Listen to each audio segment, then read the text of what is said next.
Hello, I am Isabel van Brabant from Belgium, and welcome all to Eat NATO for Breakfast, episode 11. Today, Nora and Francisca, who normally hosted your favorite breakfast morning show on Saturday, they have a well-deserved break. And so the Belgians came and took in. I'm Isabel from Belgium, but the main speaker today is my colleague activist from Intel, professionally active at the Belgian organization Viva Salud, and he's talking 40 minutes full with some really interesting info. Hi, Jasper, how are you? Tell a little bit more about yourself and why today we will have a conversation about militarism and climate. What is your connection with that theme? Yeah, well, I think you already mentioned I'm an activist at Intel, Globalized Solidarity Movement, which is basically a social movement here in Belgium for international solidarity with groups all over the country. We work on a variety of issues from racism and decolonization to questions of war and militarism, nuclear disarmament. And so this year as well, we wanted to focus more of our attention on the climate crisis, and especially on the links between militarism and the climate crisis. I mean, I guess we'll come back on those topics before, but for me, I mean, I got into activism after I visited Palestine in 2016, so a couple of years back already. And yeah, it's just really impossible to stay silent in the face of the injustices that you see there. And also being active on Palestine, you're introducing so many other topics like US imperialism, questions of colonization and militarism, of course. And once more today, I think with what is going on in Palestine yesterday and the day before, we see that the need for responding to and being active on questions on these questions is really, really important. Thank you, Jasper. I was born myself as an activist in the climate movement, and even later, my activism in the peace movement till today. I think it's a good thing that anti-NATO education programs like this show always tries to get these linkages also, not only in the analysis, but also in our struggles, to combine our struggles. For me, one of the most frightening of the wars, and this war in Ukraine in particular, is feeling safe. Feeling safe is a basic need of people. And as a mankind, I think it's a responsibility to guarantee it for all of us, not only for the ones who can pay for it, not only for the ones who are lucky to be born in the right country. And that's also for me why these two teams connect. And I was particularly very touched by, for instance, also in our own country, the floodings in Wallonia, and how the people, they don't feel safe and they don't feel safe anymore. And I think it's really the necessity of the peace and the climate movements to change that. And that's why I'm really happy that I can host this show today with you. Before we go into depth, I'm going to a little bit give the promotion and also tell about why are we doing this here, this weekly Saturday morning shows.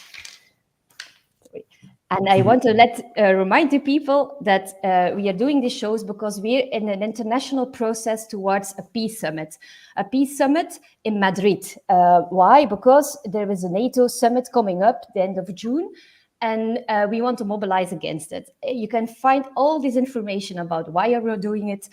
Read our declaration, go to our website. It will be in the chat.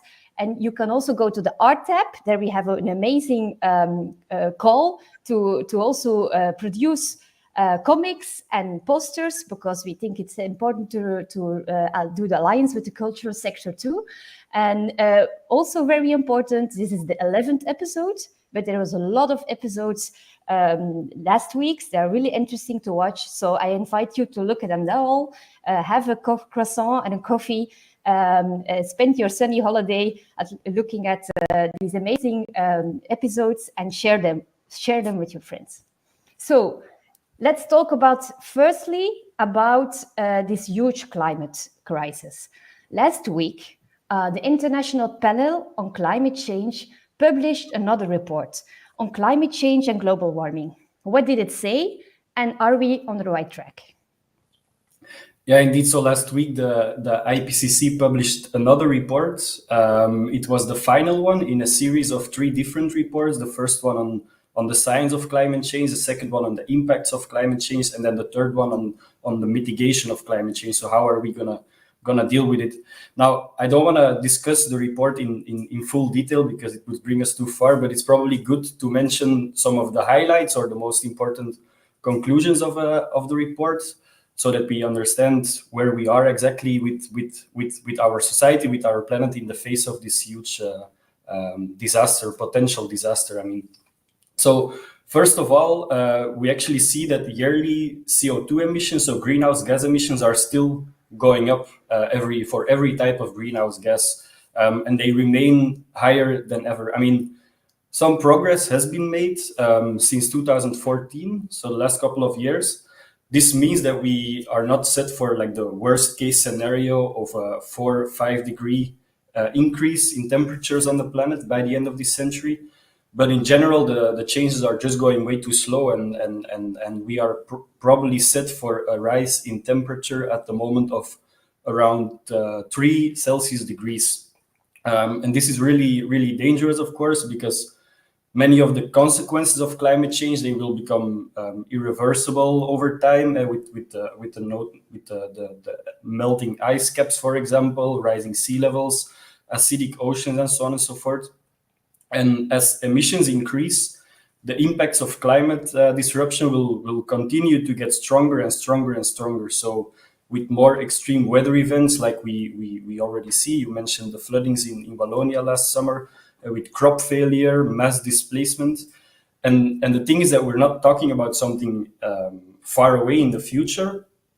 The climate crisis is really happening now. We can all see it, we can all feel it. And for me, one of the most shocking numbers in the report is that droughts will displace 700 million people on the African continent by the end of this decade. So by 2030, half of the population on the African continent can be on the move because of unlivable conditions, and that's 8 years away from now. That's super, super close, and it's really hard to imagine the consequences of what will happen if that really takes place. The thing is that the African continent, is responsible for less than 4% of global emissions, of greenhouse emissions. So it's really crazy that the ones who are least responsible, have the biggest or suffer from the biggest impacts.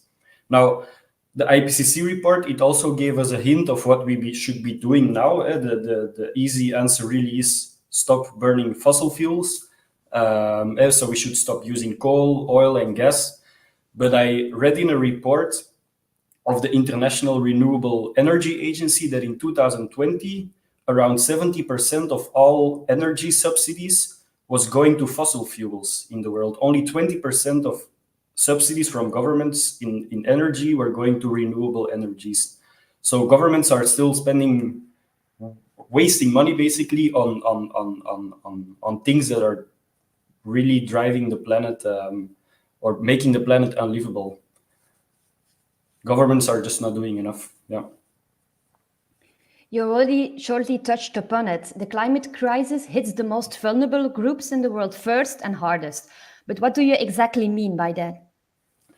Yeah, I guess if we look at the numbers, because this is really how we can visualize it. The global north is responsible for 92% of all worldwide greenhouse gas emissions, but 98% of all climate deaths happen in the global south. So you can see the difference, and there is more numbers that I have here in my notes. These are numbers from Oxfam. The emissions of the richest 10% in the world are the same as all the rest of the people combined. So 10% of the population in the world emits as much greenhouse gases as the other 90%. And it gets even worse when you go up the income ladder. Like the richest 1% in the world, they are responsible for double the carbon emissions than the poorest 50%. So the richest persons in the world, they emit twice as much as half of the world population combined. And then there is also a recent study from Jason Hickel, the economic anthropologist. In a study, they look back for almost 50 years at natural resource extraction across the world. And the researchers, they found that the United States and high-income countries in the European Union, they were responsible for the biggest share of global excess resource use beyond the levels of environmental sustainability. High-income countries, for example, they were responsible for 74% of that excess use, and despite that they only represent 60% of the population. And this resource exploitation was mainly led by the United States with 27%, and then also the European Union and the UK with another 25%. And I'm gonna say a quote here of Jason Hickel. He says that the results show that wealthy nations bear the overwhelming responsibility for global ecological breakdown, and therefore they own an ecological debt to the rest of the world. So it's really clear that these nations, that they need to take the lead in making radical reductions in their own resource use to avoid further climate catastrophe. It's up to the high-income nations, basically. Totally agree with you. Also, having all these facts and numbers, even more, climate action is very, very urgent. I think we really need a deep transformation of our society. I think you agree with me too, but what are we seeing instead? What are we seeing today? Yeah, well, I think that in the last 10 years, governments have indeed been developing a lot of policies, and they have been introducing measures and legislation to lower our carbon emissions, but not on the massive scale that is needed to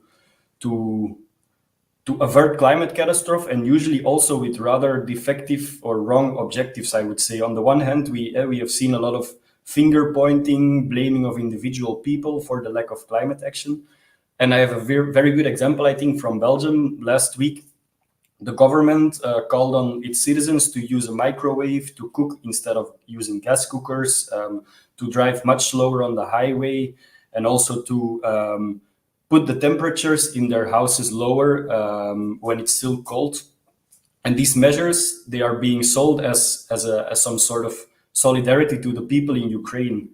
But in the meantime, last week, the Flemish climate minister, Zuhal Demir, she decided to block more structural and more ambitious climate action in Belgium and the European Union. Also here in Belgium, and especially in the Flemish part, nowhere in Europe does heavy industry receive more climate subsidies to make the green transition, nowhere else in Europe. So in 2019, the Flemish taxpayers, they took on 48% of the costs made by big companies to move towards more sustainable forms of energy. So it's millions and millions of euros that Flemish taxpayers pay to companies like ArcelorMittal, BASF, and also ExxonMobil. And these companies, they bear a huge responsibility in the climate crisis, and they make lots of profits. So basically, taxpayers are sustaining the profits of these companies while making the green transition. And I think this is really symbolic for climate action in the whole European Union. It cannot move away from a market model. Competitiveness, profits, they remain like the number one priority. I think that the shift to electric cars in the European Green New Deal is another perfect example of that, which will lead to a lot of geopolitical chaos anyway, because the resources that we need to make the batteries for these cars, they are based in low-income countries, and they're also finite. And so this is where the drive to militarism comes in, of course. Why are we seeing so much investments in weapons, arms, and so on and so forth? Global military spending has been increasing for several years now. In 2020, military spending rose to a record of $2,000 billion a year. And you can imagine that a fraction of that money would be super helpful in combating the climate crisis or the pandemic, or to fight poverty, for example. And still, our political leaders, they just choose to invest it in fighter jets, in military drones, and other weaponry.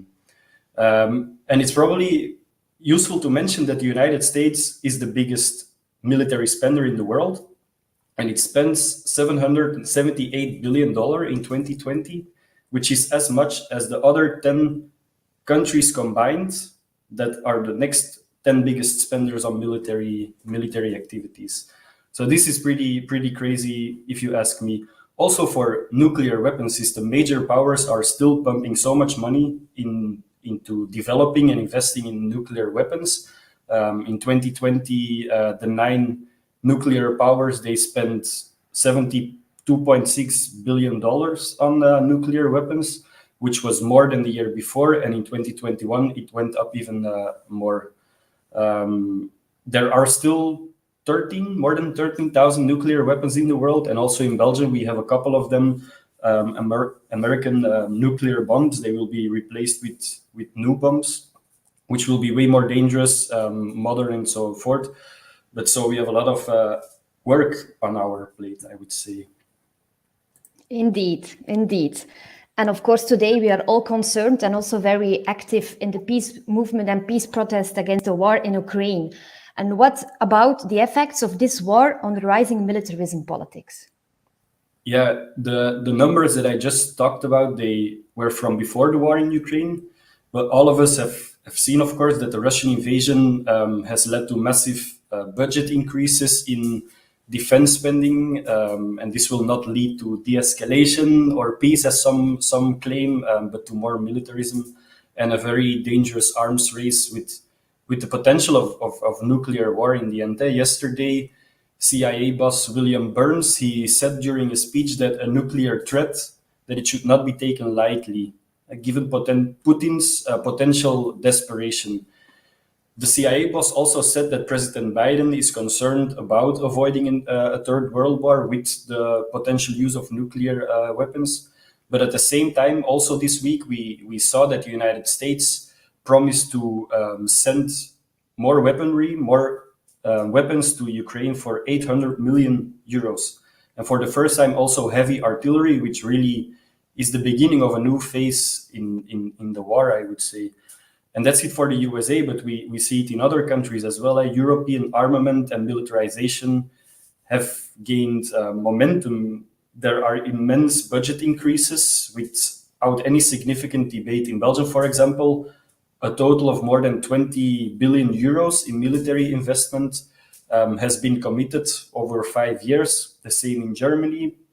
Immediately after the invasion, German government decided to invest another 100 billion euros in the military, which is unseen actually in the years before. Same story for the Netherlands, France, Spain, Poland, and so on. And also just this week, Finland and Sweden, they opened the door for NATO membership.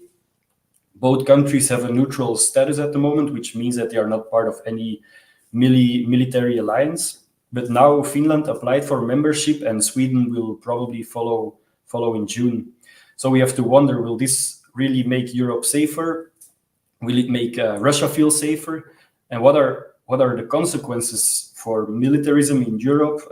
We have already seen a hint of what might happen. Actually, Finland's membership to NATO, it will make the common border between Russia and Finland, or NATO actually.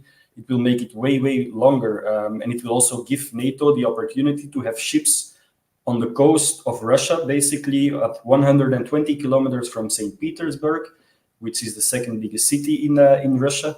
And so former President Medvedev, he already responded saying that Russia will send ground troops to the border, that they will open up or at least activate the nuclear weapons that are based in the Russian enclave Kaliningrad, and they might reach Berlin, Warsaw, and so on and so forth. So these are all very dangerous escalations, tensions that we just don't want to see. And on Russia's military budget, I mean, it's really small compared to NATO's budget. So we really have to wonder, why are we seeing so much investments in these in this military spending, in defense, and so on? It just seems like NATO is preparing for another superpower clash, either with Russia or with China in the end, because this is all part of the new Cold War that we are seeing and the tensions that we are rising. It's not just about Ukraine; it's about a much larger games. And maybe one last point on militarism and defense spending. There are people profiting from all of this, the rising military budgets, the massive military aid to Ukraine. They are generating billions and billions and billions for the military industry. Yeah? in January, just a month before the Russian invasion, U.S. arms companies, Raytheon and Lockheed Martin, they stated that it was going to be an interesting investment opportunity if tensions would go up and so forth. And they have, I mean, the military industry, they have like an army of lobbyists, 700 lobbyists, I think, in Washington, which is even more than the number of members of parliament, of Congress in the United States. And you know what's even crazier is that at least 19 of those members of Congress, they have shares in those companies, in Raytheon and Lockheed Martin, which is pretty shocking if you ask me, because some of them, they bought these shares after the Russian invasion. I mean, it's just completely, yeah, it's crazy if you think about it. It's so cynic, huh?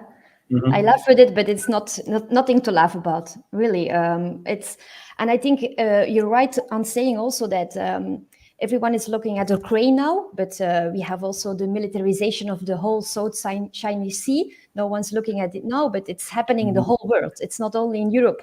It's really frightening. And I think you really explained well to us that the governments are wasting a lot of money in this senseless militarization. But in what other ways war is also bad for climate? And can you give us also some examples from the current war in Ukraine? Yeah, I mean, war by itself is always bad for the planet and its people. I mean, there's no way that there can be some kind of good, positive, or sustainable war for that matter. So military activities, they use enormous amounts of fuel. They emit loads of greenhouse gases. The Pentagon, for example, is the biggest institutional greenhouse gas emitter in the world. And they say that if the US military would be a country, its use of fuel alone would put it on the 47th place in the list of countries, which is shocking, I think. And you can also think about the devastating environmental impact of the US military bases. There is around 800 bases in the world from the United States, with enormous consequences for the local communities, for the environment, and so on. I also have an example from Belgium. Last year, our country bought another 34 expensive fighter jets, F-35 fighter jets. And the carbon emissions of a 1-hour flight, they are the same as 8 cars combined during the whole year. And these new fighter jets, they are also way more polluting than the fighter jets that we have now. And the biggest problem of all is that despite the high pollution of these military activities, countries don't have to count these emissions in their yearly reports that they present on the progress that they are making for climate action. And you know why that is? Actually, it's the United States that managed to keep it out of the agreement in Kyoto in 1997, the climate talks. It's really a typical move, I think, from the army, or the country with the biggest army in the world. And the Ukraine war, as you say, I think makes all of these things even more concrete. First of all, there is the direct ecological impact that we have seen a lot of bombings of military infrastructure, of airfields with storage facilities of fuel, for example, or ammunition. And this has led to the contamination of water, of soil, smoke plumes, and they bring a lot of toxic gases and other stuff into densely populated areas sometimes, but also with an enormous impact on nature and biodiversity. Ukraine is also a very industrialized country with a lot of chemical processing plants, a lot of mines, a lot of industry, and actually it's really dangerous if these plants at times, if they are temporarily shut down, if they are bombed, or if workers just cannot secure the safety of these plants, so that the consequences for the environment, they are just huge. Now, a second point that I wanted to make is about the financial and the political implications of the war in Ukraine. And we have already talked about the enormous amounts of money that Western governments and China are pumping in a senseless arms race. money that before was claimed wasn't even available for social policies like public transportation, for social housing, or to lower energy prices, for example. And this money is very much needed to push climate action, but instead is being wasted on war, we see. And the same is true for international cooperation. It's clear that we won't solve the climate crisis without strong international collaboration. We really need agreements and the political will across countries, across borders to transform our societies. But what we are seeing instead is tensions. The Russian invasion of Ukraine has really changed the geopolitical space already in a couple of ways, I think. It has made NATO much stronger. It has pushed the global north and the global south even further apart to some extent. And we also see that India is not just towing the line anymore of the United States. And all of these tensions, I mean, they don't lead us anywhere. They just don't bring us anything, I think.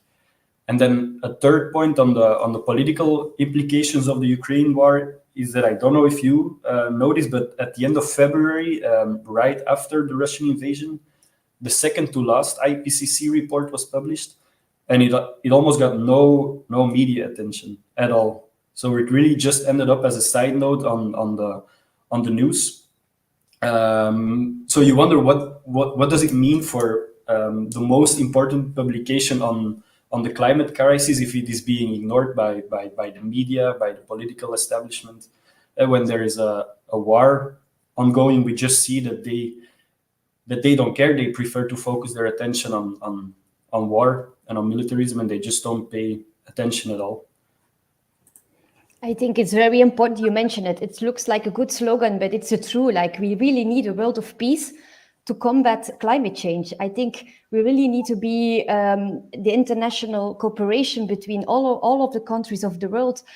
And now I'm also afraid that with this war in Ukraine, we are getting further apart. And I even read that that the scientific cooperation between the Russians and other institutions of the world in the Arctic, a very important region to know more about the process of global warming, is now being cut because of the war. So it has so many impacts that it's frightening, and it's very important for us to be aware of it and to combat it. I think this war in particular in Ukraine is also a war for the control of natural resources. And what does that have to do with the climate crisis?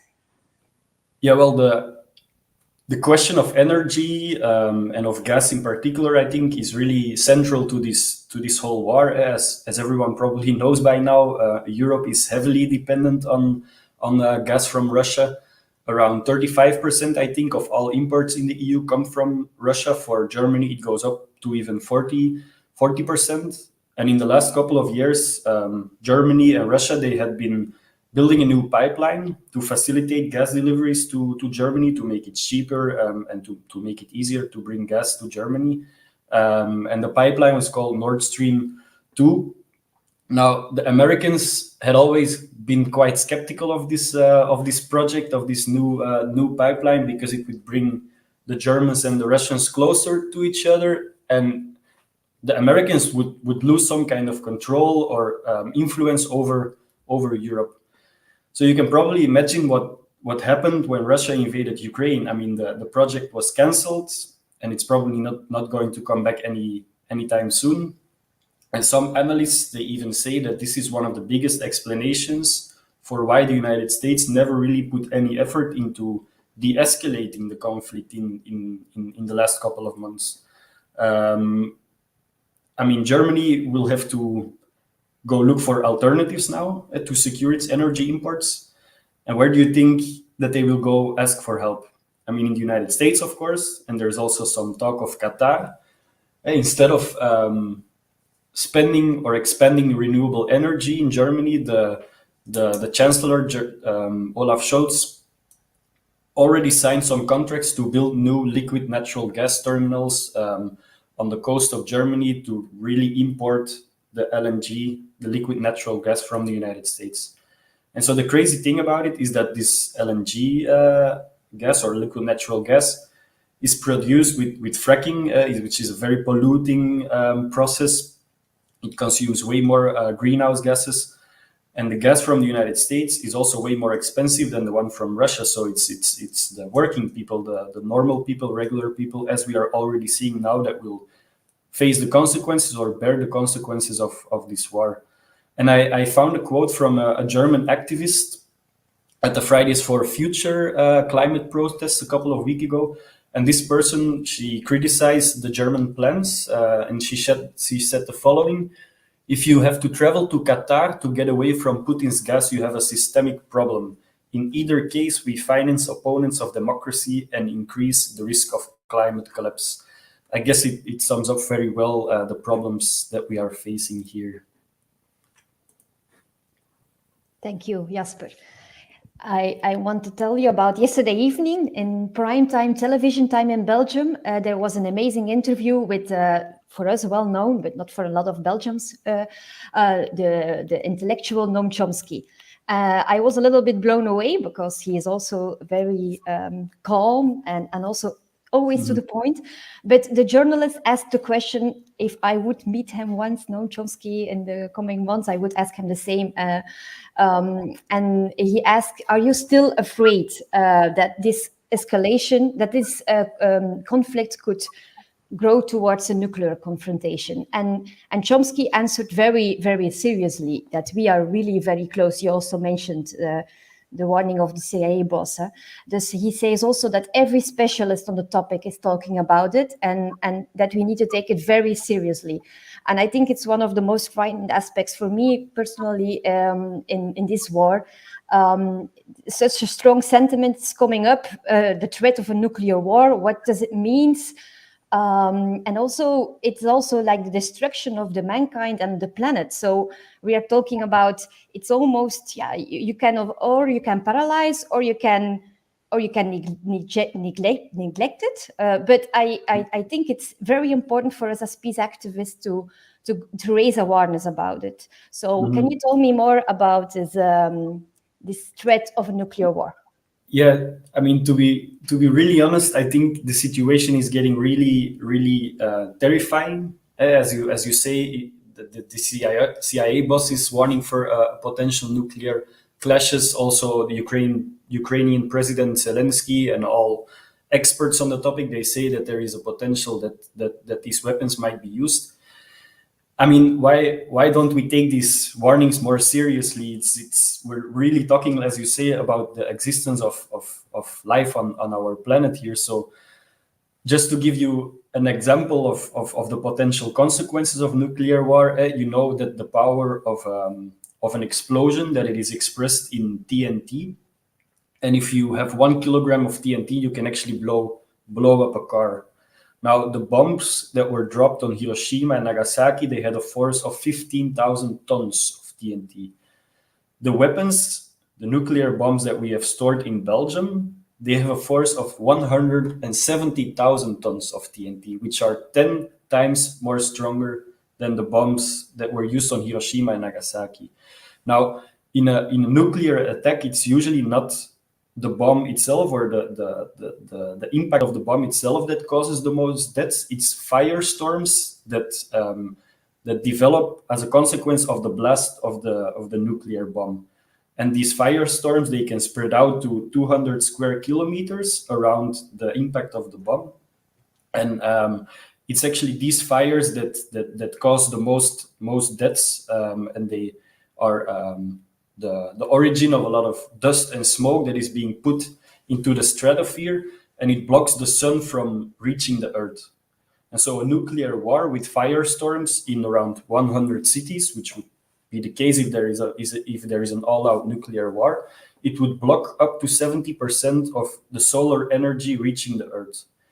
So it would lead to a nuclear winter. Temperatures would go down with multiple 10 degrees.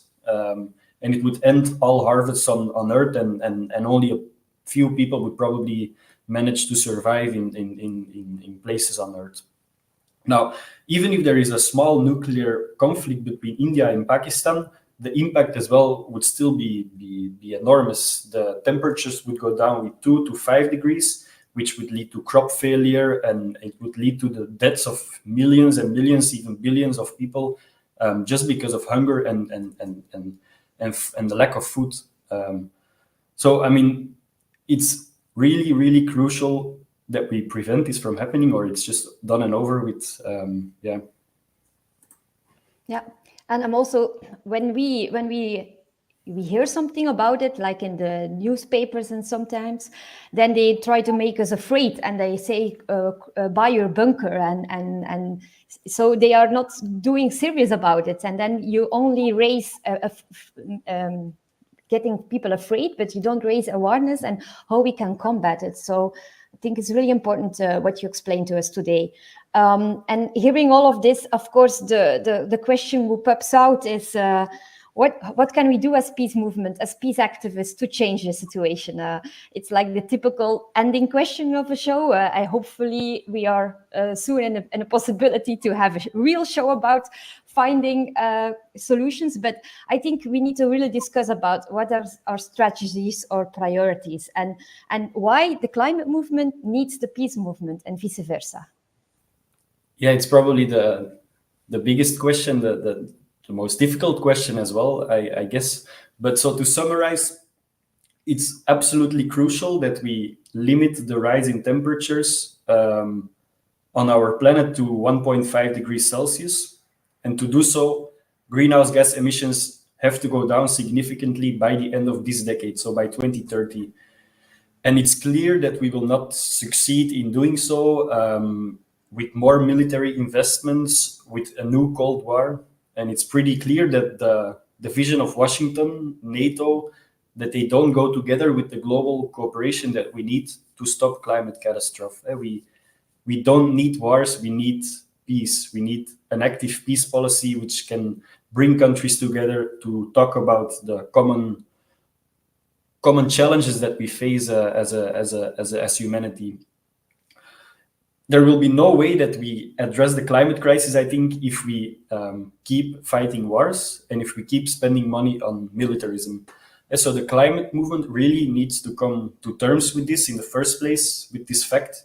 And we should do our utmost best to build a large movement, international movement, that brings all of us together against war and militarism, and also against the imperialism of NATO and the United States, because this is the biggest factor of insecurity in the world at the moment, and the biggest factor of inequality in the world at the moment.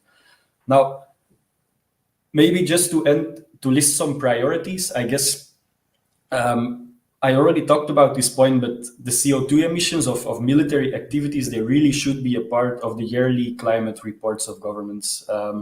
At the moment, it is voluntary, and practically no country does it. So it's pretty ironic if you think about it, because Western governments and NATO in specific, they always present themselves as, hey, we are the leaders on security issues of the climate crisis. But actually what they are doing is just pushing us further away from a solution and making life on this planet more unlivable. And then they come up and they say, hey, we are the solution to your problem. We need more arms to protect ourselves from people that will be displaced in a couple of years. Then a second priority is nuclear disarmament.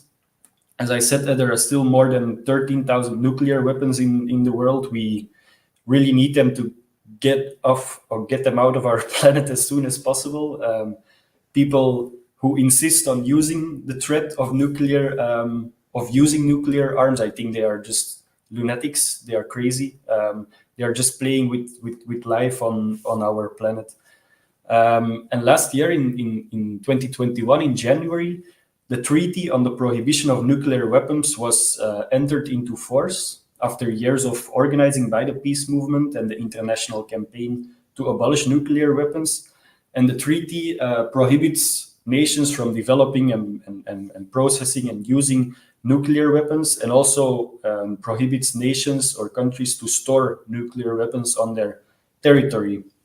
Now, currently, you can imagine that the countries who have nuclear weapons, they don't support the treaty.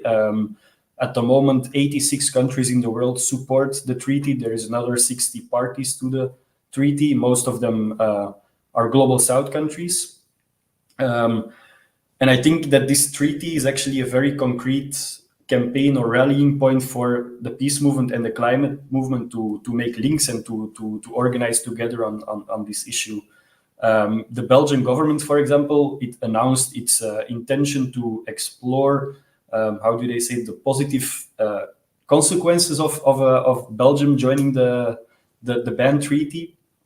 But when it comes down to voting in the United Nations, Belgium always votes against resolutions that welcome the treaty and so on and so forth. So it's a lot of hypocrisy as well that we see. And then a third and final point. Most people won't accept this point, but I think it's really time to get rid of NATO. I mean, it completely lost its sense of purpose after the Cold War. It just has become the military arm of Western interests in the world. And we have already seen it actually in Afghanistan, in Libya, and so on and so forth. And now also in Ukraine, because NATO is not really solving the war there. They are just using Ukraine as some kind of battlefield for a conflict against Russia and later on against China. So it's really important that we stop NATO and we get NATO out of Belgium, because we have the headquarters here in Belgium. This could also be an important point campaign together with the climate movement. So I think we have a lot of work to do, but there are a lot of opportunities right now as well that we should try to grab. The need for a strong international movement, peace movement, climate movement has never been higher, I think. The links between war and militarism and climate crisis, they have never been clearer than they have been now. So it's really up to us to go out in the streets and to link up both movements and bring them together and organize. Yeah, that's what we should do. Thank you, Jasper. I also want to say that the NATO, why it's important to fight against it, is because they see the nuclear as a cornerstone of their policy. So if we want to get rid of nuclear weapons, we need to have a really a question about what's the sense about. If they keep saying nuclear disarmament is their cornerstone. Thank you thank you for your time and your comments. You told that when we talked about linkages between the climate movement and the movement, it's not happen like this. Take our phone and we need to connect people, we need to do things together. So I think to every one of us, look at this show and also contact with other movements. We need to make the more wider and bigger. So I want to tell you a little more about next show. Ecology, another important dimension of peace is feminism. And we want to share with you in the chat an article written by the sister of Capiri about the discussion we had on previous episode with Kirsten Karch from Women Against NATO. They have it in several languages. I think our producer is going to put it in the chat. And before we want to say goodbye, I want to thank you, Jasper, but also our amazing producer from New Delhi and now in Kerala, Vaishak. From People's Dispatch, supporting this show weekly.